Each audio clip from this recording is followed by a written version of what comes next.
आम्ही परवाला माननीय आमच्या आदरणीय महापौर साहेब यांना आम्ही भेटलो होतो।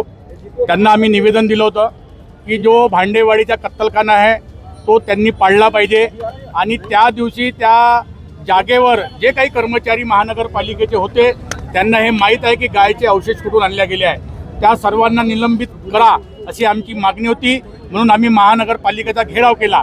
त्यावेळेस तत्काल आदरणीय महापौर साहेबांनी तिथेच कमिशनर साहेबांना सांगितलं की तो कत्तलखाना सील केला गेला पाहिजे, त्याच्यावर आपण विचार करून त्याला कसं डिमॉलिश करता येईल तो आम्ही एक भाग आहे।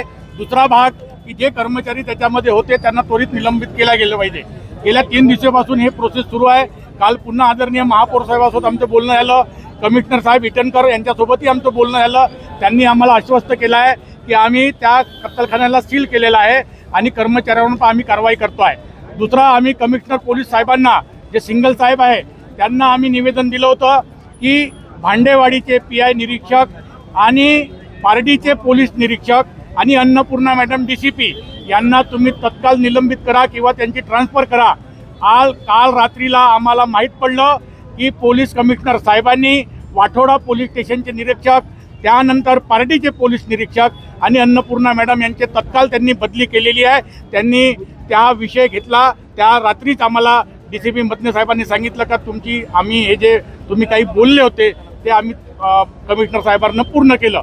त्याच्यामध्ये कमिशनर साहेबांना आम्ही सांगितलं होतं की जे काही कसाई आहे, कसाई ज्यांनी गाय कापून तिथं फेकले, असे अवशेष जे फेकले गेले त्या कसायांवर मोका लावावी अशी आमची पुन्हा एक तिसरी माग होती। त्यांनी सांगितलं की मोका एकदम तत्काळ लावता येत नाही, त्याला एक प्रोसेस आहे, आम्हाला तुम्ही 5-6 दिवसाची वेळ द्या, आम्ही त्या कसायांवर पण मोका लावू। म्हणजे जवळपास ह्या सर्व गोष्टी एक पूर्णपणे आम्ही ज्या काही डिमांड केल्या होत्या ते पूर्ण झालेल्या आहे। म्हणून आज जे आम्ही आंदोलन, एक तीव्र आंदोलन करणार होतो, आत्मदहनचे आंदोलन करणार होतो, ते आता आम्ही आंदोलन करणार नाही। आम्ही ह्या निमित्तानं महानगरपालिका आणि पोलीस कमिशनर, पोलीस विभागाचं आम्ही अभिनंदन करून हे आम्ही आंदोलन समाप्त करणार।